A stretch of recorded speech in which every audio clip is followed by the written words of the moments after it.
This podcast is brought to you by the School of Advanced Study, University of London. Is now due is Dr. Nick Barratt from the band Normally, which used to be known formerly, the artist formerly known as the Public Record Office, now rebranded as the National Archives. Nick did a PhD in medieval history from King's College, London. I think that was in medieval history, not in the medieval period. It feels like it was in the medieval period, it was so long ago. Very well preserved for a man in his mid-400s. They archived me many years ago. He's worked for the BBC, as well as TNA, as a specialist archive researcher for a programme that some of you might have heard of called Who Do You Think You Are? I'm going to tell you a very boring, very quick anecdote about that, which is I used to work at the Modern Record Centre, and Jeremy Clarkson, notorious Jeremy Clarkson, he was the subject of Who Do You Think You Are? And we stayed open specially actually for him to turn up. And I'm not making this up, this is perfectly true. He was 2 hours late, and do you know why? Because he got caught in the traffic jam. Perfectly true. Karma, here we come. Nick is here today to talk about archival networks, resources and research. Thank you very much. Jeremy's story was all about his search for his missing millions, and we were also delighted to find that one of his ancestors, having built up the fortune with the Kiln Jar empire, spent it all on fast cars and fast women, so he was very disappointed not to find he had any money left.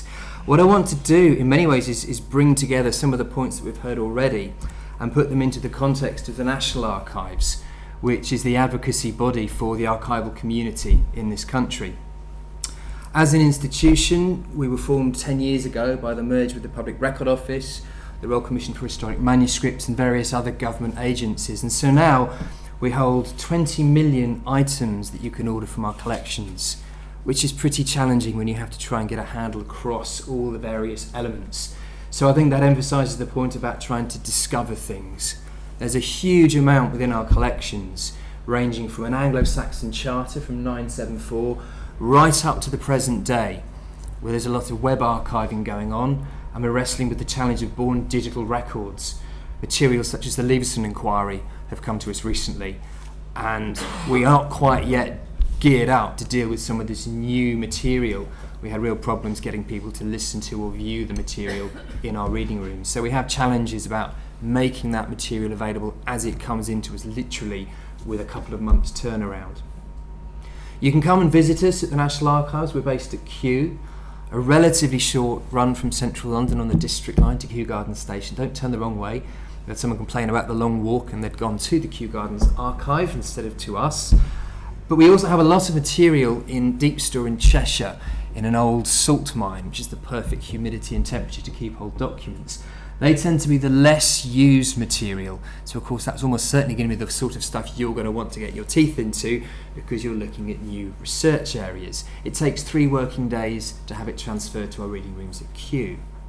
But increasingly we have shifted the format of our material from paper, parchment or book into digital images, and it tends to be the very popular material that you see used for programmes like Who Do You Think You Are? So census returns, probate materials, service records for soldiers, criminal petitions and pardons. Everything about people's lives, because you can then add new levels of description, an index around name, and then sell them off to commercial companies such as Ancestry and Find My Past, where people who want to look at this more public style of history, resurrecting people's lives, creating, if you like, the skeleton. But then you still have to go back into the archives and look at all of the paper collections which don't appear in this digital format. In many ways, the digital archive that we're creating now is still the tip of the iceberg. Something like 5% of our collections are digital or have been turned into digital collections. 95% of material you'd still need to come to us to have a look at. So there's a vast amount that's untouched. Something like 7% each year gets looked at, so 93% of our holdings are still unexplored. And we have projects which go even deeper. We have sacks of material from the medieval period that on transfer were never properly catalogued or indexed, and we still don't know what's in them. We call them the X boxes, like the X files. So if you really want a bit of a challenge, you can sift through these unsorted writs. Someone once found rummaging through a cartulary from the 12th century to the Reformation. It had just been put in one of these sacks and never really been dusted down or looked at, and it completely changed our knowledge of the monastic institution that it covered. We cater for a range of audiences, members of the public who look at family, local, house history, the sort of personal route into history, the bottom-up approach that we've heard about already. Of course, the academic community, not just potential PhD or master's students, but supervisors, professors, people who spend their careers mining this material and turning it into monographs or articles. But we also cater for the archive sector itself. We have an online catalogue called Discovery, and we've recently included tens of thousands, hundreds of thousands of catalogue descriptions from the entire archival community across county archive level and increasingly academic holdings as well. So you may well find that when you search our online system, Discovery, you'll find material that's held in Northumberland or in a Welsh archive or in Cornwall. So we're trying to bring it all together, and that helps the archive sector promote their collections a lot more. So we're starting to join up those networks by bringing it all together in one place. And it also allows us to go to central government and start banging on the table saying we need more money to catalogue, to digitise, and to raise awareness of the rich potential of our collections. So what can you find on site? Quickly, how many people have been to the National Archives at least once? How many people know that there's a really good research library on site and have used it? Yeah, those who know are very keen to promote it. My colleague Michael, he's in the main hall showing you what we've got. It is fantastic. We have rare books, antiquarian works. We also have modern books and new title publications and periodicals. It really, in many ways, should be the first thing you look at before you then get through to the original documents, because it's stuffed full of footnote references which will take you to part of the collections, bearing in mind that context, as we've heard already, is everything. But we also have, I think, an increasing split between what I would call the traditional collections, which have traditionally been passed to us on parchment and paper, many of which have now been format shifted to a digital surrogate format, and the new collections which we're working on now. Things such as the Government Web Archive, archiving all of the government websites, increasingly social media feeds, Twitter accounts, Facebook pages, all those bloopers that they wish they hadn't said, the recent spat between James Blunt and Chris Bryant that's been in the papers this morning. I won't repeat the phraseology, this is being taped after all. And born digital records, the sort of stuff that people are creating now, electronic files. They use a completely different archiving and search structure to the way we've catalogued things in the past. So for those of you looking at contemporary history, more of this material about the late 20th and early 21st century will be produced over the next few years. So there's this real challenge about how we catalogue and make available more of our traditional paper or parchment collections going back into the Middle Ages, but equally wrestle with the challenge of bringing new material in digital format that you can search in a very different way. And so we are trying to think about ways that you can find content, about joining up some of these networks. Yes, we have 20 million items or so at the National Archives, but of course there are millions others outside, which is why we've tried to fold a lot more catalogue description into Discovery. If you haven't used it, you can go onto our website, you can type in keyword searches and see what comes out. For me, that is searching. That's very much about doing a Google search with a phrase and seeing what hits you get. And that will only search document descriptions, and that will only search document descriptions that have been plugged into the system. So again, it's that tip of the iceberg. What we've heard already from Ruth, and what I would completely endorse, is that we have to do research, and that is understanding the context of the collections, how they are arranged and how they lock together, how they have been preserved, and how contemporaries would use them. And to do that, you need to do something a bit different. You need to use all the various contemporary finding aids, indexes, many of which will never be digitised, but also the knowledge accrued through that archival process over many centuries. The National Archives is, in essence, a government archive of the central departments that were formed, many of which didn't exist before 1782. And so you need to understand how government worked, both at national and local level. So for the medieval period, my PhD was taking one of the key components, the exchequer, and trying to find out how it raised money, accounted for money, and spent money. And that was a process of the centre, the crown, and all its various agents working together. So you get this sense of network developing, how they accounted and communicated with far-flung parts of the country without anything as dramatic as telegraph or phone or email. It was all done on foot, and so people had to keep things written and pass them across, and everything left this trail. So it's all about understanding how the system worked, not just within one department, but how it left a trace at both levels. How once you'd been served with a letter patent from a sheriff, you would perhaps keep that in your private collection, or then undertake further instruction. And that would then have a knock-on effect with the local communication. So you might find material starting off in the centre at the National Archives, and then leaving traces at local level, at private correspondence, or perhaps within the holdings of a stately home where the prominent landowner would gather things together. It's all about understanding how those networks lock together. Because once you've understood that difference between search, which is finding stuff on the surface, and the deeper research, understanding how it locks together, then you can start looking at what the documents contain. And that can be pretty much anything you can think of, just throwing a few ideas there. Everyone thinks of the National Archives as predominantly a place to do historical research. But of course you can cover virtually any topic under the sun. Take one at random, the history of design through the ages.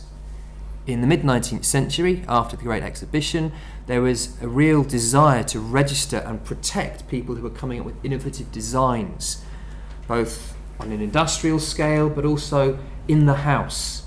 And so we have these registers and representations set up by the Board of Trade. So a designer could sketch out a design for something they wanted to then manufacture and effectively protect it by registering it with the Board of Trade. And so we have collections about Victorian lamps and design of kit and equipment that goes into a house, wallpaper fabrics, all sorts of samples that will show you the texture of life that far back. You can track down the careers of many writers, scholars and authors. Not necessarily their output, but what they were doing behind the scenes. We've got the 400th anniversary of Shakespeare's death coming up next year. We have his will. That's the star exhibit. But actually, if you go deeper into the records, you'll find that as he earned more money, he had to pay tax. And at one particular moment, he defaulted. He didn't pay his tax. So we've found the assessment record, and then we found that he didn't pay it. There wasn't an exemption certificate. So he appears on the Great Roll of the Pipe, this huge exchequer document saying he defaulted on his tax.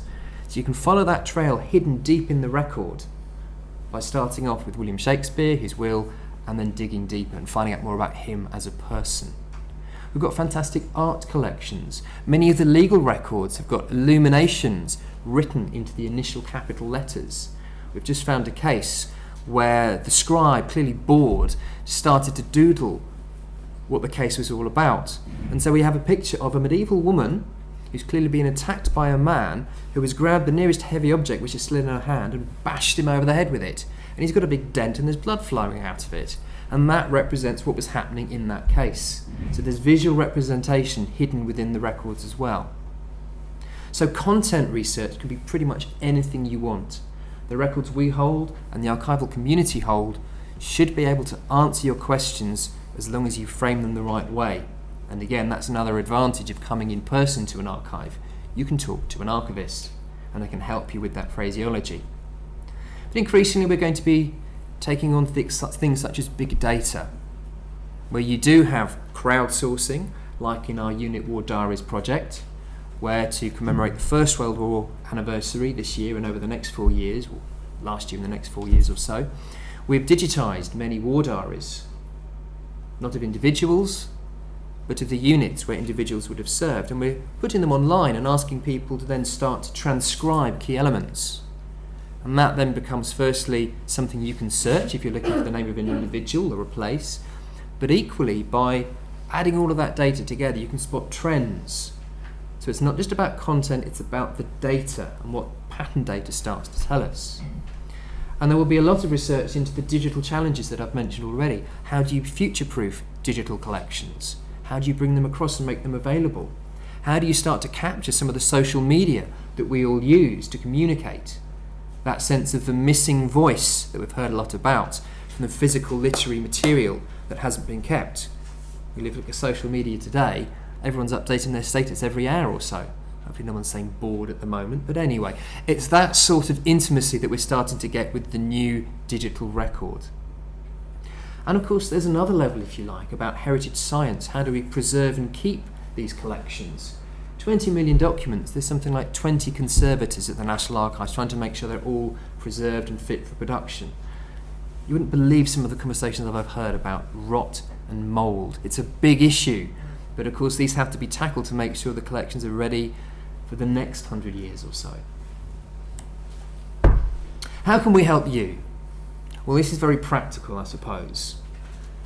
Having gone through the system myself in the late 20th century, there was absolutely no help for someone wanting to do a PhD in 13th century state finance. That might say something more about me than the system, but anyway, you were literally thrown through the door of the archive and expected to get on with it.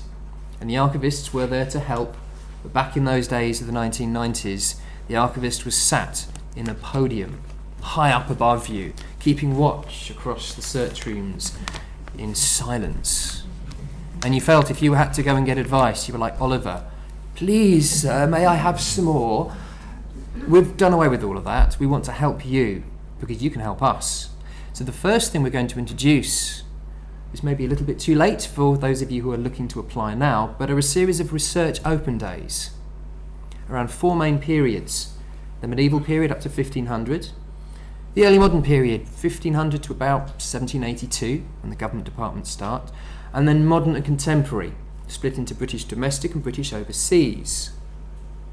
And in each area there are 6 broad categories of research that we think you could benefit from.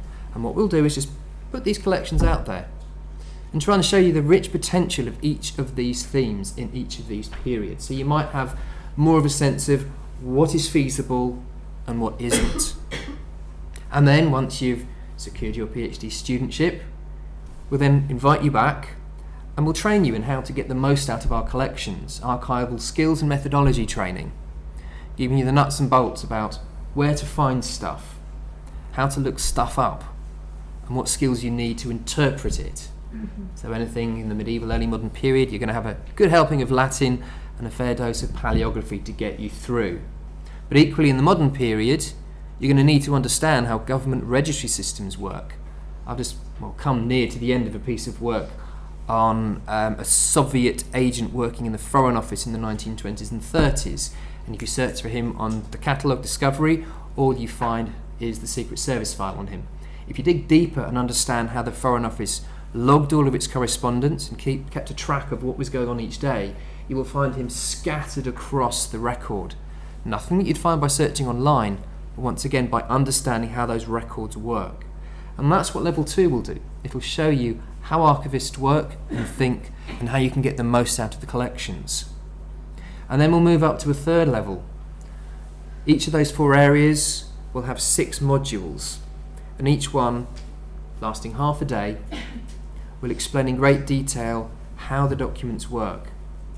There'll be a series of introductory lectures, 20 minutes or so, followed by a practical example of how you would understand how that set of records could be looked at and what you would find from it. To give you an example, one of our key medieval sessions is the law. So we'd have sessions showing you an overview of the court system, what courts operated and what sort of level people would interact with them. We'd then look at civil law, and we'd look at criminal law within the common law system. And then we'd look at equity, each one explaining what the process was, what records were created, and then with the worked example explaining how you can replicate that. And then we give you some research exercises and see how you get on. It is very practical and hands-on.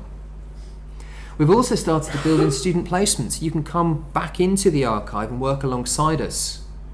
Many of you who go on to get PhD studentships with the doctoral training partner, one of these new Arts and Humanities Research Council founded systems, you will have provision as part of your funding to come and do a workplace placement. And we're offering you structured projects and opportunities to work alongside us as archivists, maybe to start building your own research projects for the future. So it sits alongside your main research priority. And we are then going to look to introduce a fellowship scheme, so you can come back and get further funding to start continuing or extending your research. So broadly speaking, that's what we're going to be doing over the next few years. The only things I would say on a practical level beyond that is that when you first set foot in an archive, it will be daunting, which is why I would again echo Ruth's advice to talk to the archivist, contact us, work with us. We are fixed points in the landscape. The archive will either be there or be growing. So use us. That's our job. The flip side, if you don't, then we won't have jobs, but that's just a super personal take on it. But this is a great opportunity. Every time I start looking at a new document, I have no idea what I'm going to find. I've just spent I don't know how many hours this morning flipping through these books without an index, just sifting. These Foreign Office Day books are fantastic because they're just at the period when people were starting to think about espionage. And I've already picked up names which have an echo in literary culture. I found a Blofeld and a couple of money pennies, and this was the period when Fleming was starting to think about creating James Bond.